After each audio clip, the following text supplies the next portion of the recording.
وہ یہ بتائی ہے کہ زندگی سے جب تمہیں پیار ہو جائے، دنیا سے جب پیار اور موت سے جب تم ڈرنے لگو، پھر تمہیں وہن ہو جائے، پھر کافر تم پر لپکیں گے، پھر تم کمزور ہو جاؤ، جب جینے کی ہرس بڑھ جائے، جب آسودہ طرز زندگی انسان کی طبیعت سے لگ جائے، پھر اس کا مرنے کو جی نہیں چاہتا۔ پوری امت کا اس وقت سب سے بڑا مسئلہ یہ ہے کہ ہم کسی نہ کسی مقام پر آسان طرز زندگی، سہولیات میں جینا شروع، ہم کسی قسم کی بھی کوئی تکلیف برداشت کرنے کو تیار نہیں، کسی قسم کا بھی کوئی درد قبول کرنے کو تیار نہیں۔ ہم سفر بھی تیز کرنا چاہتے ہیں اور یہ بھی چاہتے ہیں کہ سامنے سے ہوا بھی ہمیں تیز نہ پڑے۔ یاد رکھیں، جتنی تیزی سے جہاز اڑتا ہے اتنی تیزی سے ہی اسے مخالف ہوا کا سامنا بھی کرنا پڑتا ہے۔ لیکن تندی باد مخالف سے نہ گھبرا اے عقاب، یہ تو چلتی ہے تجھے اونچا اڑانے کے لیے۔ اپنی زندگی میں موت کا خوف، موت سے بھلا کون ڈرتا ہے؟ قرآن مجید فرماتا ہے موت سے منافق اور کافر یہ موت سے ڈرتے ہیں۔ بجلی آتی ہے، کڑک آتی ہے تو یہ ڈرتے ہیں۔ موت کے ڈر سے کیا کرتے ہیں؟ یہ اپنے کانوں میں انگلیاں ڈال لیتے ہیں، من السوائی کی، کڑک کی وجہ سے۔ کیوں انگلیاں ڈال لیتے ہیں؟ یہ کڑک، یہ صرف بادل ہی گرجا ہے، انگلیاں ڈالنی کانوں میں، یہ منافقین کی بات پہلے سپارے میں۔ اس کڑک کو بھی نہیں سہ سکے، برداشت نہیں کر سکے، انہوں نے انگلیاں کانوں میں ڈالنی، وہ کڑک یعنی صرف آواز ہی تھی ابھی۔ اللہ فرماتے ہیں یہ اس کڑک کو بھی نہیں سہ سکے کانوں میں انگلیاں ڈالنی، کس لیے؟ حذر الموت، موت کے ڈر سے۔ لیکن کافر منافق بات اس لیے نہیں سکتے کہ واللہ محیط بالکافرین، اللہ کافروں کو گھیرنے والا۔ کافر اور منافق موت سے ڈر، مومن موت سے، ایمان جیسے جیسے مضبوط ہوتا جاتا ہے ویسے ویسے تو اس کے اندر طاقت آتی۔ ایک تو وہ بندہ موت سے ڈرتا ہے جس کے پاس کامل ایمان نہیں، اور دوسرا جن لوگوں کی زندگی بڑی آرام دہ ہو جاتا، او محل بنایا ہے، وہ کیا خوبصورت اے سی لگا ہے، اور سردیوں میں گرم کرنے کے لیے مشینیں لگی ہیں گھر کو، اور جناب بہترین صوفے ہیں، قالین ہیں، فریزر نعمتوں سے بھرا ہوا ہے۔ زندگی اتنی آسودہ کر لی ہے، تیرے صوفے ہیں افرنگی اور تیرے قالین ہیں ایرانی، لہو مجھ کو رلاتی ہے جوانوں کی تن آسان۔ یہ لوگ پھر موت سے ڈرتے، زندگی بڑی آسودہ ہے۔ یہ اتنا پیسہ جب اتنا مال انسان کما لے اور اتنی آسان زندگی اختیار کر لے، پھر کوئی چھوڑ کے مرنے کو جی چاہتا ہے؟ لیکن اگر زندگی ان لوگوں کی طرح ہو جن کا طرز یعنی تھوڑا سا ہے، انہوں نے لمبے چوڑے آسائشیں جمع نہیں، ان کے لیے پھر مرنا بھی مشکل ہے، نہیں ہوتا۔ تیسرا کون بندہ موت سے ڈرتا ہے؟ جس کو دنیا سے پیار ہو جائے نا، مال و دولت سے عشق ہو جائے، وہ لوگ بڑا ڈرتے ہیں موت۔ اتنی مشکل سے مربے بنائے، اتنی مشکل سے بینک بیلنس بنایا، مشکل سے دنیا جمع کی، اب چھوڑ کے مر جائیں، وہ کیسے مریں گے؟ وہ حضرت شاہ فرید الدین عطار رحمت اللہ علیہ کہتے ہیں میں تصوف طریقت معرفت کے راستے میں آنے سے پہلے نا عطر بیچتا تھا، عطار عطر، میں عطر بیچتا تھا تو میری دکان پہ ایک بزرگ آئے جو میری توبہ کا سبب بنے۔ بابا جی سیدھے سادے تھے، خوشبو بڑی مہنگی مہنگی، میں نے اس دور کے جو آپ اپنے لفظوں میں سمجھ لیں جو برانڈ تھی نا، زیادہ مہنگی خوشبوئیں تھی، جو بادشاہ بزی مشید مال اس طرح کی۔ بابا جی آئے تو کبھی ایک شیشی دیکھیں، کبھی سیم جو ہوتے ہیں وہ گاہک سے خود بڑھ کے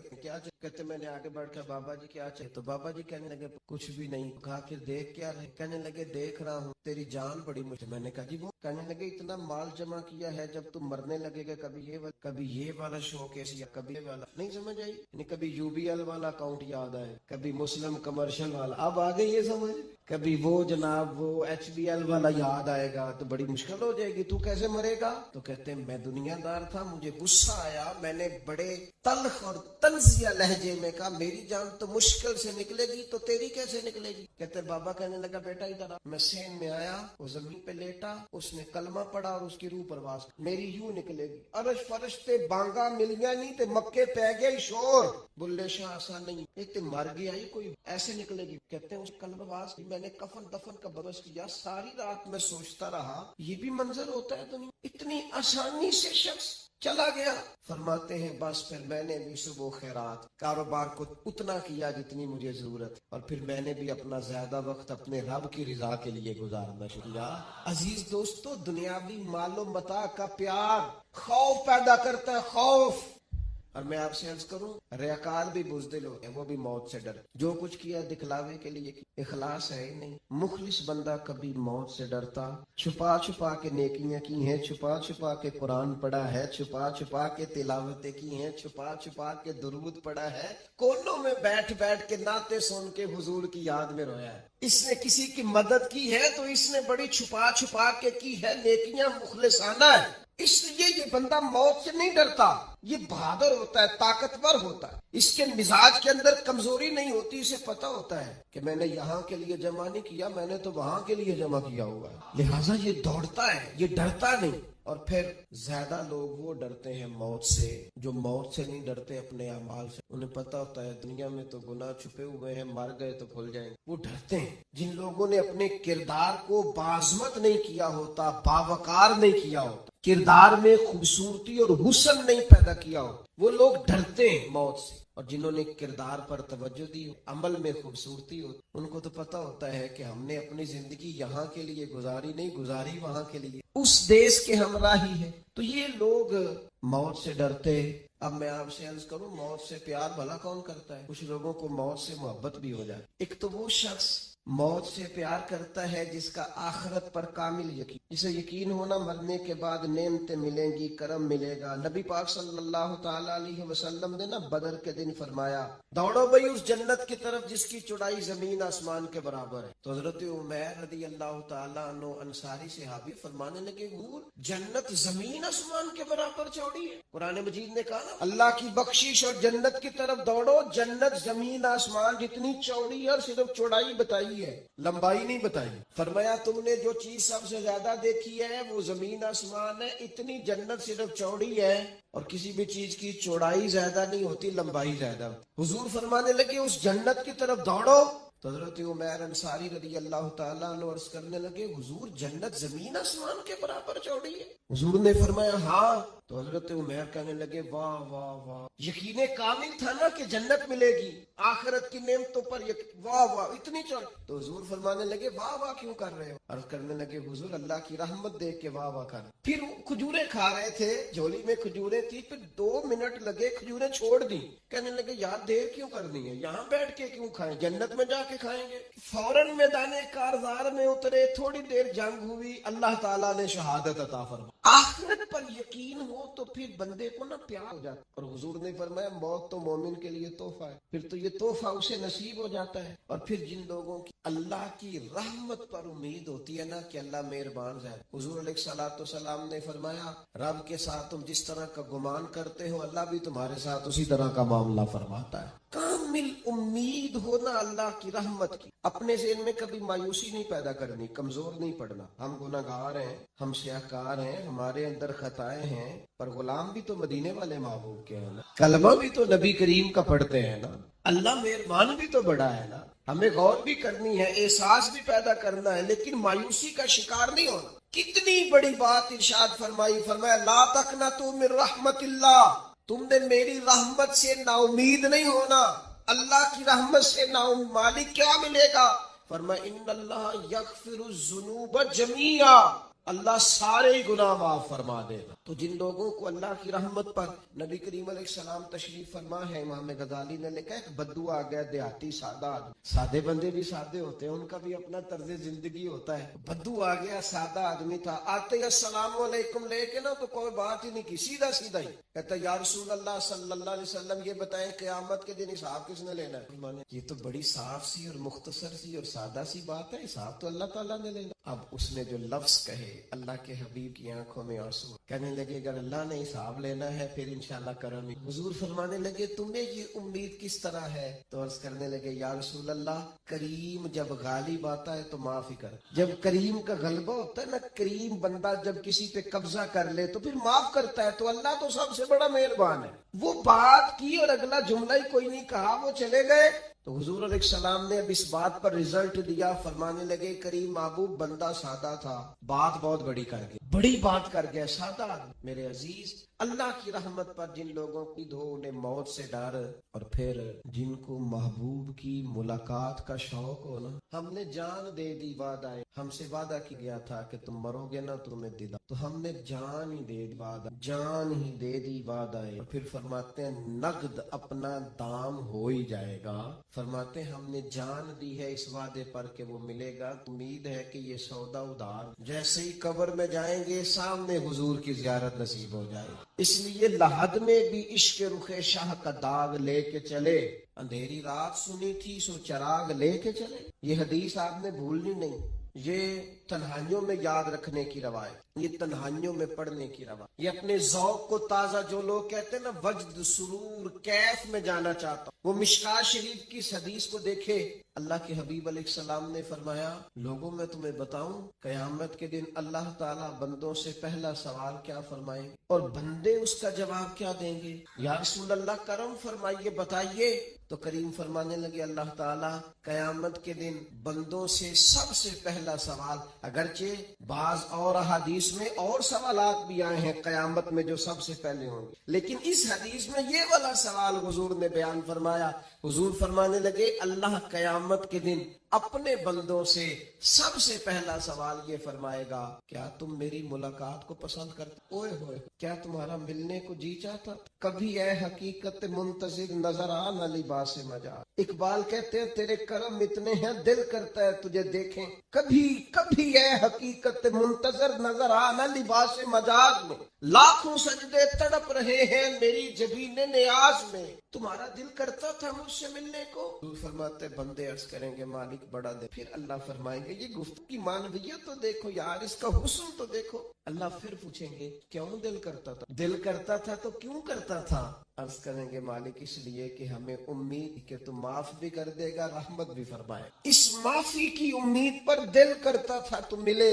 حضور فرماتے ہیں پھر رب فرمائے گا مجھ پر واجب ہے، میں نے اپنے کرم سے واجب کر لیا ہے کہ آج تمہیں جنت عطا کروں۔ یہ جو ملاقات ہے نا، ملاقات کہ وہ ملیں گے، ان سے ملاقات ہو۔ عمر بیت گئی نا نام جب، عمر بیت گئی نا تذکرہ کر، ہم سے بھی لوگ پوچھتے ہیں کیا کمائی، کیا زندگی میں حاصل، تو ہم کہتے ہیں شرق سے غرب تک، ملک کے کونے سے لے کر کونے تک، مدینے والی بات، حضور کا ذکر، نبی پاک کے میں اپنی حیاتی تو قربان تھی وہاں ساری محمد محمد پکیندے گو ساری۔ یہ اعزاز ہے، یہ کرم ہے۔ اب کیا ہوتا ہے گناہگار لوگ اتنا بڑا دعویٰ تو نہیں کر سکتے، لیکن دل تو چاہتا ہے کہ چلو جس کا نام لیا ہے کبھی زیارت، کبھی ملاقات بھی ہو، کبھی نظر کرم بھی ہو۔ کسی نے اپنے محبوب سے کہا تھا کہ ذرا ایک نظر مجھ پہ بھی، قریب بیٹھے ایک شخص نے کہا یار تو نے بڑا دعویٰ کیا ہے جو محبوب ہوتے ہیں ان کو تکلیف نہیں دی، تو کہتا ہے پورا چہرہ ہی تیری طرف پھیرے۔ تو پھر اس نے اس درویش سے پوچھا کہ میں بھلا کیا کروں، میرا دل تو میرا بھی کرتا، چلو تو آپ کی بات کہ اب میں محبوب سے کہوں کہ اتنی تکلیف کرے کہ میری طرف پورا رخ پھیرے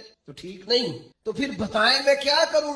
تو اس نے کہا ان راہوں میں کھڑا ہو جا جن راہوں کی طرف وہ کریم دیکھتا ہے۔ چلو اسی با کردار کو دیکھتے دیکھتے بیچ میں تیرے اوپر بھی نظر، مجھ پہ محشر میں نصیر ان کی نظر پڑ ہی گئی، مجھ پہ محشر میں نصیر ان کی نظر، اوئے ہوئے اللہ کرے آپ کو بھی وہ لطف آئے جو مجھے آ رہا۔ کہتے مجھ پہ محشر میں نصیر ان کی نظر، یہ انتہائی عاجزی ہے کہنے والے کی۔ اس نے بالکل اپنے آپ کو ختم کر کے کہا کہ میں قابل تو نہیں تھا اور میں پھر تکلیف دیتا کہ میری طرف دیکھیں اسپیشل میرے لیے وقت نکالے، پر کرم یہ ہوا کہ مجھ پہ محشر میں نصیر ان کی نظر پڑ ہی گئی۔ کہنے والے اسے کہتے ہیں خدا کا کرنا، کہنے والے اسے کہتے ہیں خدا کا کرنا۔ اللہ نے کیا کہ نظر مجھ پر پڑ ہی گئی، اور جب پھر پڑ گئی تو تیری ایک نظر کا کمال ہے اور میری زندگی کا سوال ہے، بس جب پڑ گئی تو سو پھر پڑ گئی۔ موت سے وہ بندہ کبھی نہیں ڈرتا جسے ملاقات کا شوق ہو، ملنا چاہے داتا علی اجمیری سے اور موت سے ڈرے، ملنا چاہے حضرت غوث پاک جیلانی سے اور پھر موت سے ڈرے، زندگی گزری ہو علی علی کر پھر موت سے ڈرے، عمر بھر سیدنا عثمان غنی کی سخاوت کی بات کی ہو اور پھر جنت میں جا کے ان سے ملنے کا شوق پیدا نہ کرے، ساری زندگی سیدنا فاروق کا عدل بیان کیا ہو، ساری زندگی ان کے انصاف کا تذکرہ کیا ہو، پوری امت کو بتایا ہو کہ اگر جینا چاہتے ہو تو عمر کے رستوں پر چلو، اور پھر یہ موت سے ڈرے اور مر کے جناب فاروق اعظم کی زیارت کو پسند نہ کرے. جسے صدیق کی وفائیں یاد ہو، جنہیں جناب ابو بکر صدیق کا عشق یاد ہو، وہ پھر ان کی زیارت نہ کرنا چاہے. اور ساری عمر حضور کی نعت مانا نہیں آتا تھا، پھر بھی کہا بلغ العلا بکمالہ کشف الدجا بجمالہ حسنت جمیع خصالہ صلو علیہ والہ سے نہیں ترجمہ آتا تھا، پر جب بھی کو پڑھتا تھا یہ بھی جھومتا تھا. مولا یا صلی وسلم دائماً. میں آپ کو بتاتا ہوں، توتلا آدمی، توتلا اور دیوانہ مجذوب بیچارہ، سمجھ نہیں، توتلا بولنا بھی ٹھیک نہیں آتا. مجھے نماز کا سلام پھرا تو وہ جلدی آ گئے، اور ایک مجذوب آدمی تھے، سادے تھے. سلام لی تو کہنے لگے میں گل کر. میں نے ان سے کہا کہ تھوڑی دیر کے بعد اللہ مجھے معاف کرے، میں نقل تو نہیں ان کی اتار سکتا. اس زبان کو ہم توتلی نہیں کہتے، ہم اس زبان کو بلالی زبان کہتے ہیں. یہ بڑی خوبصورت زبان ہوتی ہے. یہ جو توتلے لب و لہجے ہوتے ہیں نا، وہ جب بچہ پوری طور پہ اماں نہیں کہہ سکتا، توتلا ہوتا ہے، تو کوئی مزہ آتا ہے اماں کو اماں کہلانے میں. جب وہ پوری طور پر باپ کو بابا نہیں کہہ سکتا اور توتلا ہوتا ہے تو کوئی مزہ آتا ہے کہنے میں. وہ جب دادی نانی دادا کہتا ہے تو دادے کا دل کرتا ہے یہ 100 بار کہے، کیونکہ اسے کہنا نہیں نہ آتا. لیکن اس توتلاہٹ میں جو اس کو لطف آتا ہے. مجھے بڑے لوگ آ کے شعر سناتے ہیں، میں نے بڑے خوشگلو نعت خوانوں سے زندگی میں سنا ہے. وہ صاحب میرے پاس آئے اور میں نے کہا بعد میں ملیں گے، تو سادہ آدمی ہے، مجذوب ہے، پورا شعور نہیں رکھتا. مجھے کہنے لگا مصطفیٰ جان رحمت کے بعد، مصطفیٰ جان رحمت پہ لاکھوں سلام کے بعد، یعنی مانا یہ تھا کہ سلام کے بعد. اب بڑے بڑے سریلے بندوں سے بھی بندہ سنتا ہے، میرا دل کرے. اور میں نے جان بوجھ کے ان سے کہا دوبارہ کیا ہے ذرا، کیونکہ توتلے تھے نا. میں نے کہا تمہیں لگے مصطفیٰ جان رحمت پہ لاکھوں سلام کے بعد. اور میرے عزیز یاد رکھو، ساری زندگی حضور کی نعتیں پڑھی، نبی پاک کے تذکرے سنے، اب موت سے ڈر جائے. حالانکہ موت تو ایک پل ہے، پل سے گزریں گے تو سامنے اللہ کا دیدار بھی ہوگا، مدینے والے کی زیارت بھی نصیب ہوگا. تو زیارت ہوگی اور ہر نظر کانپ اٹھے گی. محشر کے دن خوف سے ہر کلیجہ دہل جائے گا، اوڑھ کر کالا جبہ وہ آ جائیں گے اور سارے محشر کا نقشہ بدل جائے گا. یہ موت کا خوف نکالنے والی چیزیں ہیں، ڈر.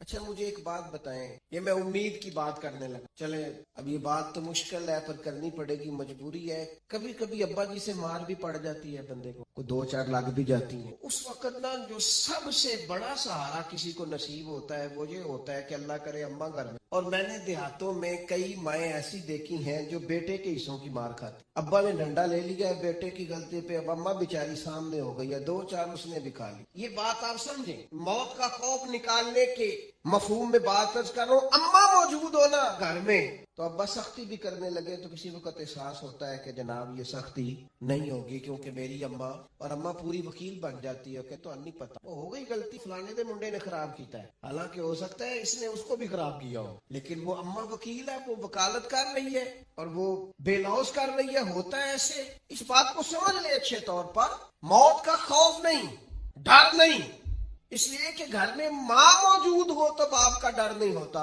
تو قبر حشر میں تو رسول کریم موجود ہے، وہاں تو نبی کریم موجود ہے، وہاں تو اللہ کریم اپنی رحمت فرمائے گا بندوں پر. اس لیے خوف نہیں، پینک نہیں، اپنی غلطیوں کا احساس ضرور کریں، اپنے اعمال پر توجہ ضرور دیں، لیکن موت کے خوف تلے دبتے نہ جائیں. انشاءاللہ صبح قیامت کرم ہو. میرے نبی پاک علیہ الصلوۃ والسلام نے تو فرمایا ہے بس ہم نے ایمان کامل لے کے جانا ہے دنیا میں. حضور نے فرمایا ہے جس طرح 14ویں رات کا چاند چمکتا ہے اس طرح میرے غلاموں کے چہرے چمکیں گے قیامت. اللہ کے رسول صلی اللہ علیہ وسلم فرماتے ہیں جسم کے جن جن حصوں پر وضو کا پانی لگتا رہا وہ قیامت میں چمکیں گے. دور سے لوگ ان کا نور دیکھیں گے، پتہ چلے گا وہ محمد عربی کے غلام آ رہے ہیں. یہ کرم ہوگا صبح قیامت، یہ عطائیں ہوں. اس لیے مومن موت سے ڈرتا. سیدنا بلال حبشی رضی اللہ تعالیٰ عنہ، آخری وقت ہے، نزع کا عالم تاریخ، اور یہ گفتگو دیکھیں غلاموں کی. آپ کی اہلیہ رو کہنے لگی ہائے ہائے افسوس، حضرت بلال فرمانے لگے کیا ہوا؟ کہنے لگی افسوس ہے کہ آپ دنیا سے جا رہے ہیں۔ تو حضرت بلال نے مضمون ہی بدل دیا، سوچ کا زاویہ ہی بدل دیا، فرمانے لگے یہ افسوس کا مقام نہیں، یہ تو خوشی کا مقام، اس لیے کہ میری آج آنکھیں بند ہوں گی، قبر میں کھلیں گی، مدینے والے محبوب سے بھی ملوں گا، حضور کے غلاموں سے بھی ملوں گا صلی اللہ تعالی علیہ وسلم۔ تو موت تو مقام مسرت ہے، اور اگر یہ مل جائے زندگی میں، ایک بدو ایمان لے آئے، ابن ماجہ میں موجود ہے، حضرت ابو ہریرہ رضی اللہ تعالیٰ عنہ حدیث کے راوی ہیں، فرماتے ہیں ایک بدو ایمان لائے اور انہوں نے حضور علیہ السلام کے ساتھ ہجرت بھی کی، ابن ماجہ میں موجود۔ تو نبی پاک علیہ السلام نے نا انہیں ایک صحابی کے ساتھ کر دیا، وہ ان کے کام کاج میں مصروف ہو گئے ان کے ساتھ۔ تو حضور علیہ السلام نے نا ایک جگہ سے مال غنیمت آیا، تو طریقہ مبارکہ یہ تھا کہ مال غنیمت میں سب کو حصہ دیا جاتا، اگرچہ وہ جہاد پہ نہیں گئے لیکن حضور نے انہیں بھی حصہ دیا۔ تو وہ صحابی تو رو پڑے، عرض کرنے لگے حضور میں اس کے لیے تو ایمان نہیں لایا۔ حضور نے فرمایا پھر بتائیے، گرچہ حضور جان کس لیے لائے؟ تو میں تو اس لیے ایمان لایا، رب کی راہ میں لڑوں گا اور میں اپنی جان، میں شہادت کے لیے ایمان، مجھے یہ مال دولت نہیں چاہیے۔ تھوڑی ہی دیر گزری کہ ایک اور مارکے کا اعلان ہو گیا، جنگ کا اعلان ہو گیا۔ حضور نے فرمایا چلو، وہ گئے اور چند ہی لمحے گزرے کہ وہ میدان میں اترے اور پھر شہید ہو گئے۔ صحابہ کرام ان کی مقدس لاش مبارک کو اٹھا کے محبوب کے قدموں میں لائے، تو نبی کریم نے کیا خوبصورت بات ارشاد فرمائی۔ حضور فرمانے لگے دیکھو اس نے اللہ کی تصدیق کی ہے تو رب نے بھی اس کی تصدیق فرما دی۔ اور پھر یہ دو جملے محبوب کہتے کہتے اٹھے اور پھر حضور نے اپنا جبہ مبارک اور اتار کے فرمایا اس بندے کو نہ اس جبے میں کفن دے، اس میں اسے کفن دو، اس لیے کہ تو شہادت کے لیے ایمان لا، موت کی آنکھوں میں آنکھیں ڈال کے جیا، اپنی زندگی کمزور نہ ہو۔ مسلمانوں پہ کافر کا روب طاری ہو گیا ہے۔ ایک تو ہوتا ہے نا کہ کوئی مدد کرنا، کوئی آگے بڑھنا، فلسطین کا نام تک نہیں لے رہے حکمران زبان، ذکر تک نہیں کر رہے، چینل ذکر نہیں کر رہے، اتنا روب، اتنا کفر کا خوف، صرف اس لیے کہ ہمیں موت کا ڈر ہے، مر جائیں گے تو بستر پہ نہیں مریں گے، بیماریوں سے نہیں مر جاتے لوگ۔ خدا کے بندو اپنی زندگی میں اتنا خوف اگر موت کا پیدا کر لو گے۔ حضرت سعید ابن جبیر رضی اللہ تعالیٰ عنہ بہت بڑے فقیہ تھے، حجاج بن یوسف نے بلایا اور کہنے لگا میں تمہیں موت دینے لگا ہوں، مار دوں گا تمہیں۔ بڑا ظالم آدمی تھا، بڑے لوگ اس نے کہا تو حضرت سعید رضی اللہ تعالیٰ عنہ مسکرا پڑے اور غصے میں آیا، کہنے لگا کیوں ہنستے ہو؟ فرمانے لگے تو بڑا بیوقوف ہے، تجھے کس نے کہا زندگی اور موت تیرے ہاتھ، یہ تو تب آئے گی جب میرا رب چاہے۔ کہنے لگا لے جاؤ ان کو اور جا کے قتل کر دو۔ تو وہ جب جلاد لے جا رہے تھے تو آپ اور کھل کے مسکرائے، ہنسے، یہ آپ کی طاقت ہے کہ موت کو دیکھ کے مسکراہٹ، لبوں پہ تبسم، رقصہ، مسکرائے۔ جب آپ مسکرا رہے تھے تو اس کو اور غصہ آیا، واپس بلایا، کہنے لگا مسکراتے کیوں ہو؟ فرمانے لگے تیری جرت پہ اور اس بات پہ مسکرا رہا ہوں کہ رب کتنا بے نیاز ہے، تیرے جیسے لوگوں کو بھی مہلت دے رکھی، اتنا بے نیاز ہے، تیرے جیسے لوگوں کو مہلت دے۔ اور غصے، کہنے لگا میرے سامنے قتل کر۔ حضرت سعید ابن جبیر رضی اللہ تعالیٰ عنہ نے منہ کعبے کی طرف کر کے پڑھنا شنی وجہ وجہی للذی فطر السماوات والارض حنیفا وما انا من المشرکین۔ آپ یہ پڑھ رہے تھے تو کہنے لگا اس کا منہ کعبے سے پھیر دو۔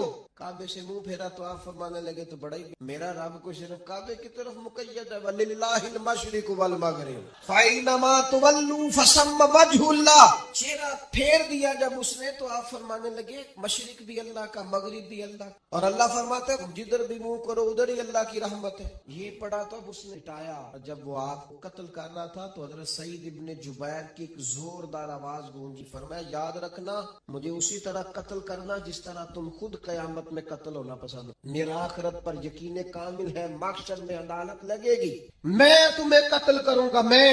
حضرت سعید ابن جبیر کی وہ جرت تھی کہ دربار سارا لرز گیا حجاج کا۔ حضرت سعید ابن جبیر رضی اللہ تعالیٰ عنہ کہنے لگے اللہ اسے میرے بعد کسی پر مسلط، میرا قتل آخری ہو، میرے بعد نہ ہو۔ ڈر گئے لوگ، سہم گئے، اور وہ جو جلاد آپ کو قتل کرنا تھا اس کے بھی ہاتھ کانپ رہے۔ اتنی جرت، موت کا ایک منٹ کے لیے خوف نہیں۔ حضرت سعید ابن جبیر رضی اللہ تعالیٰ عنہ ہو گئے تو اتنا کھلا اکلا، اتنا کھلا بند، ایک طبیب بیٹھا تھا، ہانپتے کامتے ڈرے ہوئے سہمے ہوئے۔ حجاج کہنے لگا اسے اتنا خون؟ تو کہنے لگا بادشاہ میں نے سالوں مریض لکھے ہیں، اس کو پتہ چل جائے نا مرنے والا ہوں تو اتنا خوف میں آتا ہے، پہلے ہی اس کا سارا خون جم جاتا ہے اور سکڑ جاتا ہے اور اس کا خون جل جاتا ہے۔ یہ جو بندہ تم نے کیا ہے نا، اس میں ایک رتی برابر بھی موت کا خوف، موت کے خوف سے بے نیاز تھا، اتنا خون نکلا۔ حضرت سعید ابن جبیر شہید ہوئے اسی دن حجاج کے پیٹ میں درد شروع ہوا، صرف 15 دن حجاج بعد میں زندہ رہا ہے، 15 دن، اور ساری رات تڑپتا تھا، کہتا تھا مجھے خواب میں آ کے پیروں سے گھسیٹتے۔ حضرت سعید ابن چلاتا تڑپتا 15 دنوں کے اندر۔ طبیبوں نے کہا تیرا جو مرض ہے یہ کوئی آسمانی عذاب ہے۔ میرے عزیز موت سے ڈرے نہیں، بلکہ جو ظالم ہو ان کو ڈرا دے، یہ مومن کی شان ہے۔ اپنی زندگی کے اندر سے موت کا خوف نکال دے تاکہ زندگی کے جو دن ہیں وہ جیے تو جا سکیں، وہ انسان مضبوطی سے وقت سے گزار سکے۔ حضرت علی شیر خدا رضی اللہ تعالیٰ عنہ نا وہ جیکٹ نہیں پہنتے تھے جنگی، جو کمر پہ پیچھے لوگ پہنتے تھے نا، تلوار کوئی مارے تو زخم نہ ہو۔ تو کسی نے مولا علی شیر خدا رضی اللہ تعالیٰ عنہ سے فرمایا پشت پر آپ وہ جیکٹ نہیں پہنتے لوہے؟ آپ فرمانے لگے پشت تو دکھانی نہیں۔ تو کہنے لگے موت سے ڈر نہیں آتا؟ فرمایا بالکل بھی نہیں۔ اور فرمایا مجھے بالکل ڈر نہیں آتا کہ میں موت پر آ گروں یا موت میرے اوپر جا گی۔ ہم تو شہادت حضرت خالد بن ولید رضی اللہ تعالیٰ عنہ ایک دن نوجوانوں کو خطاب کرتے کرتے کہنے لگے موت سے کبھی نہ ڈرنا، میں نے ساری زندگی جنگوں میں گزاری ہے، میرے وجود پر ایک ذرہ بھی جسم کا حصہ ایسا جس پر زخم نہ ہو۔ اور یوں کہتے کہتے رو پڑے۔ فرمانے لگے یہ بات کرتے کرتے رو پڑے، فرمانے لگے دیکھ لو زندگی ساری میدانوں میں گزاری ہے، لیکن شہادت اللہ تعالیٰ نے میرے لیے وہاں نہیں لکھی تھی، یہاں اللہ تعالیٰ نے اپنی رحمت کے لیے موت میرے لیے لکھی تھی۔ تو یہ تو اللہ کا کرم ہے۔ قریب ایک بزرگ صحابی اور بیٹھے تھے، فرمانے لگے آپ کی نیت شہادت کی تھی، انشاءاللہ آپ قیامت میں شہیدوں میں ہی کھڑے کیے جائیں۔